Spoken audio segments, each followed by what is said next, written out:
Hello students, আজকের ভিডিওটিতে আমি ডিসকাস করব সি প্লাস প্লাস প্রোগ্রামের বেসিক স্ট্রাকচারটা। সি প্লাস প্লাস প্রোগ্রামে একটা প্রোগ্রামকে আমরা সেকশন বা পার্টস হিসাবে আমরা ডিভাইড করতে পারবো। তো এই সেকশনগুলো আমরা একটু ডিটেলসে একটু দেখবো আজকের ভিডিওটিতে।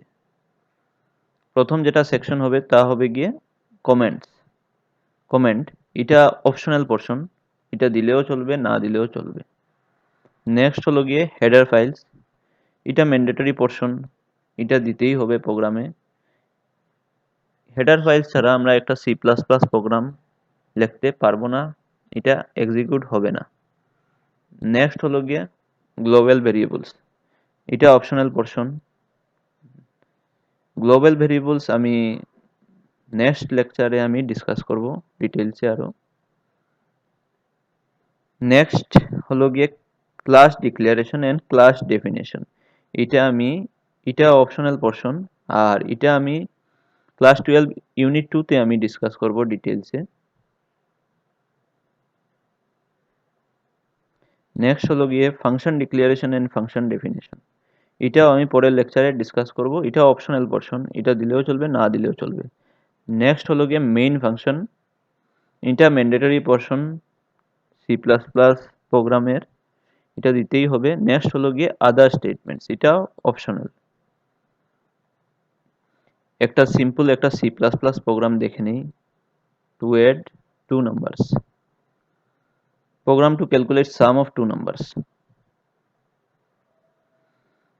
এখানে কমেন্ট দিলাম, দেখো ফরওয়ার্ড স্ল্যাশ দিয়ে দুইটা forward slash, program to calculate sum of two numbers. এটা মানে কি, কমেন্টের ভিতরে আমরা প্রোগ্রামটা মানে কি বিষয়ে নিয়ে তা আমরা লিখতে পারবো এরকম ভাবে, বা অন্য কোনো ডিটেলসও দিতে পারবে, তুমি কমেন্টসের ভিতরে দিতে পারবে। আর এটা কমেন্টসের যে পোর্শন যেটা থাকবে এটা এক্সিকিউট হবে না, এটা কম্পাইলে এই পোর্শন কম্পাইলারে কম্পাইল করার সময় এই পোর্শনটা স্কিপ করবে। কমেন্টটাকে আমরা এরকম forward slash asterisk program to calculate sum of two numbers asterisk, আবার ফরওয়ার্ড স্ল্যাশ দিয়েও এরকম ভাবেও লিখতে পারবো, আমরা দুইভাবে এটা লিখতে পারবো। নেক্সট হলো গিয়ে header files, hash include iostream, এটাও ম্যান্ডেটরি পোর্শন প্রোগ্রামের, কমেন্টটা হলো গিয়ে optional portion.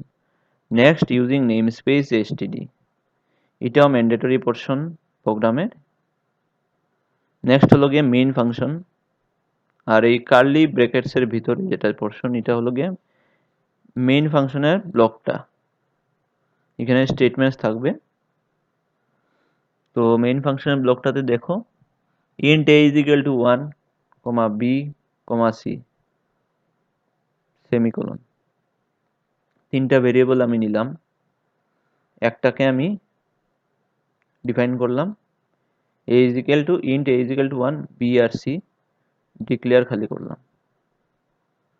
Next throughout enter the value of b, এন্ডেল মানে কি, নেক্সট লাইনে কার্সরটাকে নিয়ে নেক্সট প্রিন্টিং বা যা অপারেশন থাকবে তা হবে। সি ইন, দেখো এটা নতুন একটা স্টেটমেন্ট, সি ইন এরকম গ্রেটার দেন সিম্বল বি, এটাই কি করবে, ইউজার থেকে ইনপুট নেবে আর বিতে গিয়ে স্টোর হবে। বি দিয়েছে তো এই ভেরিয়েবলটা, তো যখন আমরা রান করব প্রোগ্রামটাকে তখন ভেরিয়েবল বিতে গিয়ে ওই পার্টিকুলার ভ্যালুটা গিয়ে স্টোর হবে, মানে এটা রান টাইমে এই ভ্যালুটা গিয়ে স্টোর হবে।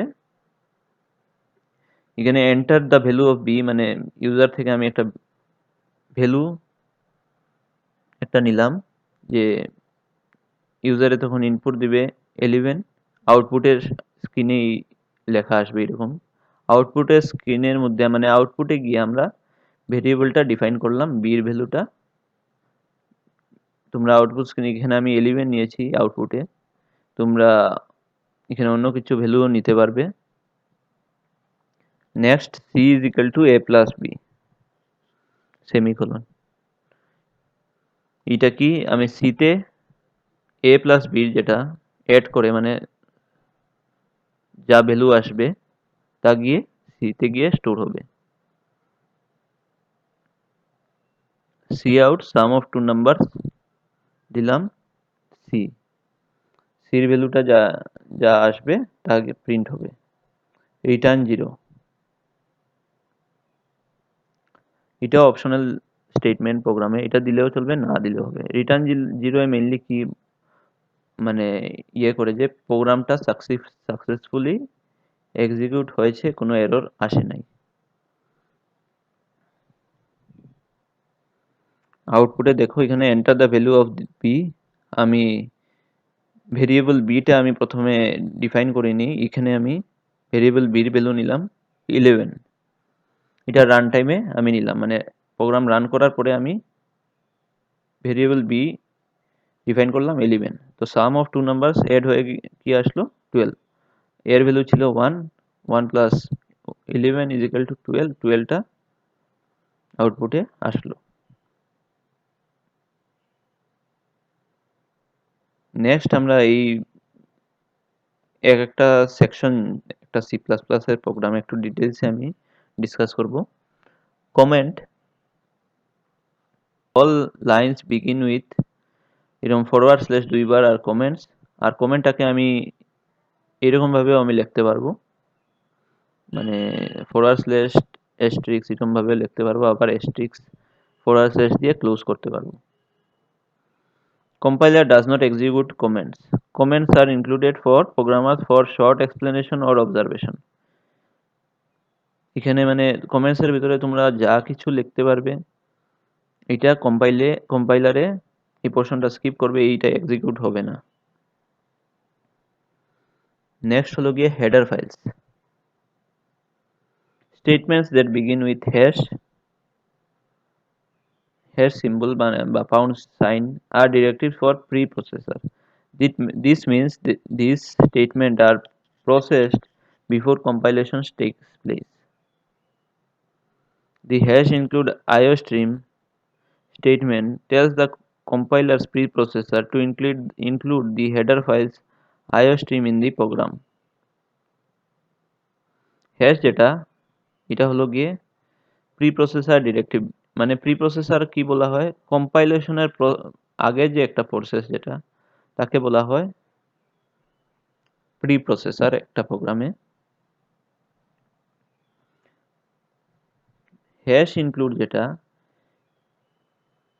এটাই কি করে, আইওস্ট্রিম যেটা একটা আইওস্ট্রিম হলো গিয়ে ক্লাসও বলতে পারো এটাকে, এটার যে ফাইলগুলো যেটা প্রিডিফাইন্ড ফাইলগুলো যেটা থাকবে এটা ইনক্লুড করবে তোমার যে প্রোগ্রাম যে তুমি লিখবে এই প্রোগ্রামে ইনক্লুড করবে।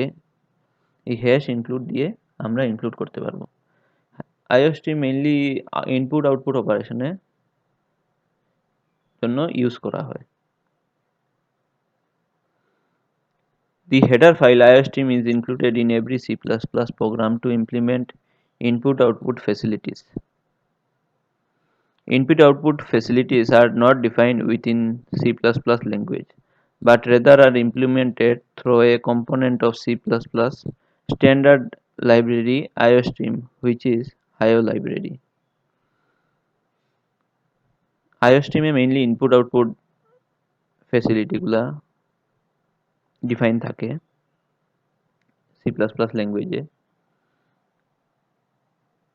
আর এটা একটা স্ট্যান্ডার্ড লাইব্রেরির মধ্যে থাকবে এই আইওস্ট্রিম এগুলো সব কিছুগুলো, যেটা স্ট্যান্ডার্ড লাইব্রেরি যেটা সি প্লাস প্লাসে এটা হলো ইনপুট আউটপুট লাইব্রেরির মধ্যে এই আইওস্ট্রিমটা ডিফাইন থাকবে। তো আমরা হ্যাশ ইনক্লুড আইওস্ট্রিম লিখলে এই প্রি ডিফাইন যেগুলো ক্লাসেস বা ফাংশন যেগুলো থাকবে এই আইওস্ট্রিমের মধ্যে তা অটোমেটিক্যালি ইনক্লুড হয়ে যাবে আমাদের প্রোগ্রামে। তো এটা ম্যান্ডেটরি পোর্শন, এটা হেডার ফাইল দিতেই হবে। ফর ওল্ড আইডি মানে কি ইন্টিগ্রেটেড ডেভেলপমেন্ট এনভায়রনমেন্ট, যেমন কি C plus Turbo C plus plus, তারপরে দেব সি প্লাস প্লাস, ওইগুলোকে আইডি বলা হয়। We will for like Turbo C plus plus we will use hash include iostream.h, and for new id like dev c++ we will use hash include iostream. পুরোনো যেগুলো ID আছে যেমন কি turbo C plus প্লাসে, এগুলোতে আমরা কি মানে হেডার ফাইলসটা এরকম ভাবে লিখতে হবে, হ্যাশ ইনক্লুড আইওস্ট্রিম ডট এইচটা লিখতে হবে। আর নতুন আইডি যেমন কি ডেভ সি প্লাস প্লাসে এটা ডট এইচটা না লিখলেও হবে।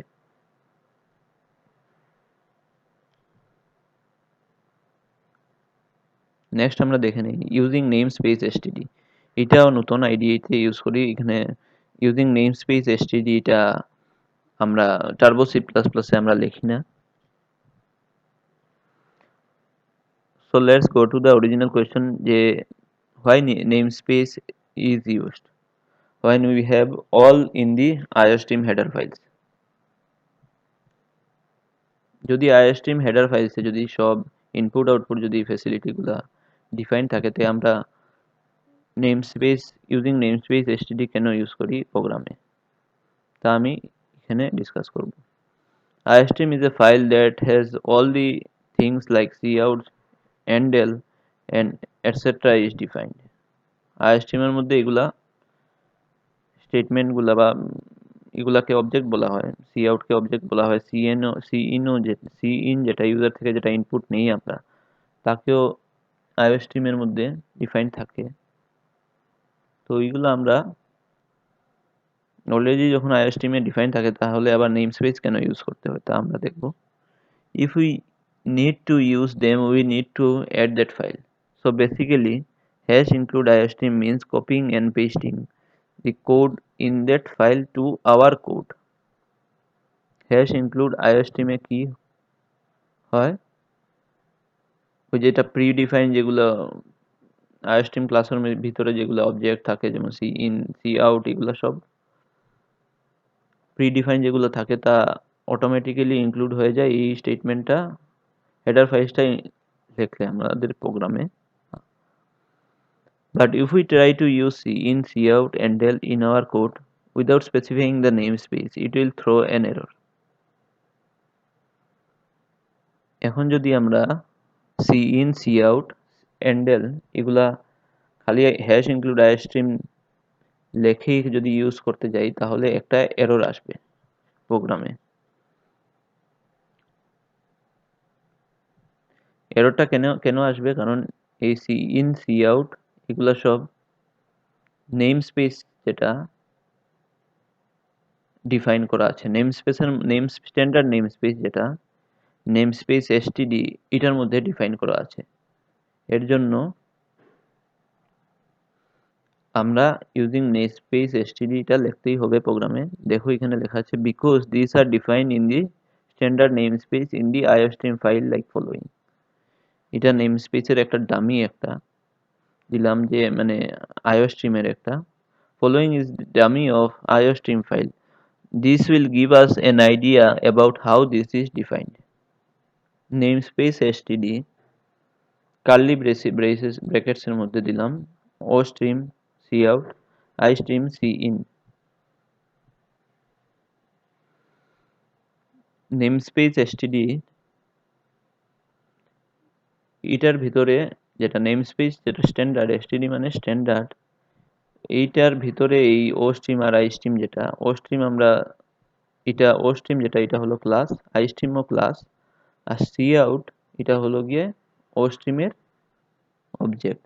আর সিমিলারলি cin হলো গিয়ে istream এর অবজেক্ট, ক্লাসের অবজেক্ট। এগুলো এই ক্লাস আর অবজেক্ট যেটা কনসেপ্ট এটা আমি ইউনিট 2 তে ক্লাস 12 এর আমি ডিটেইলসে ডিসকাস করব, তো এটা আরো ক্লিয়ার হয়ে যাবে তোমাদের।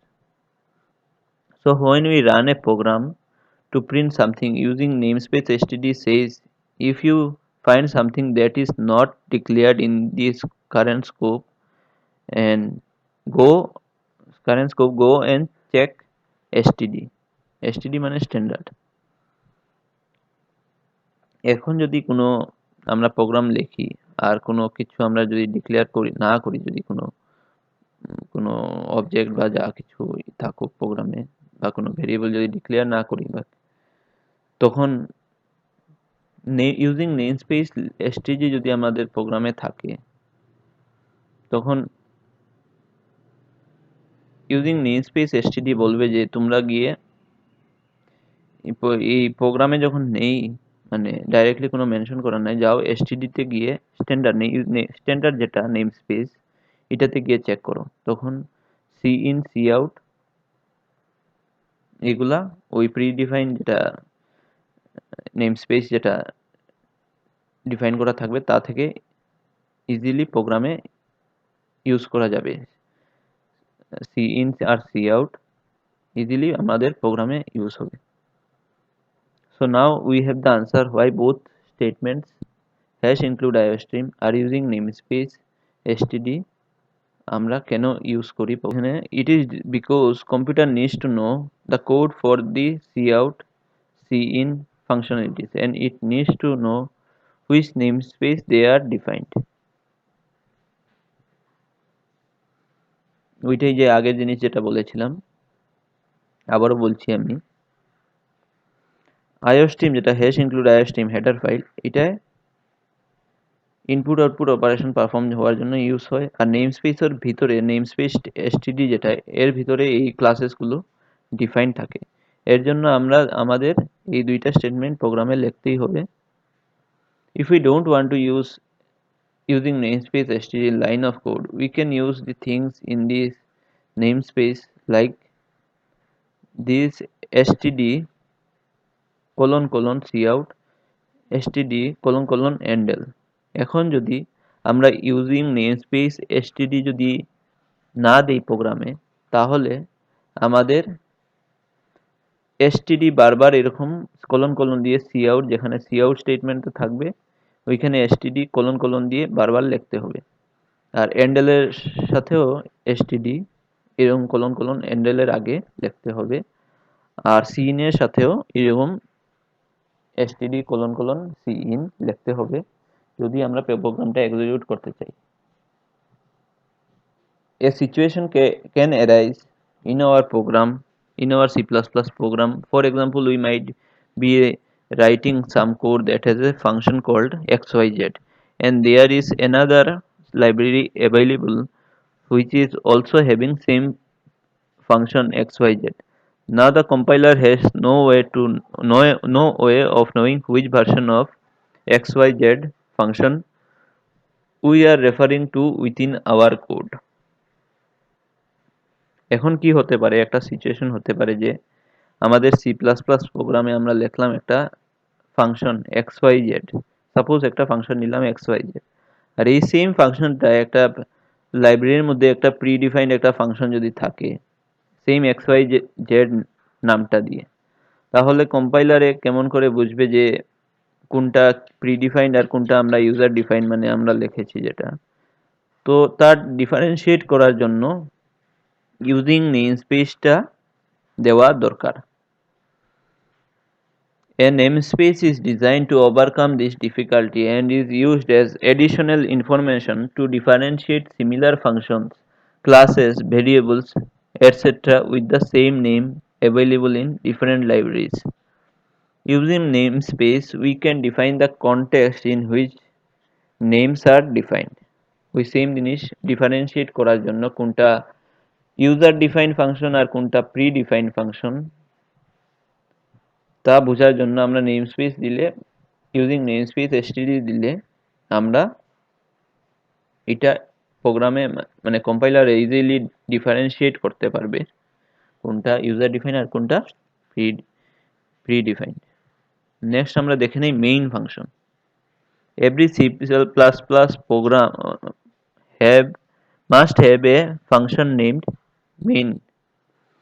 Program execution begins at main function and continues by sequentially executing the statements within main function.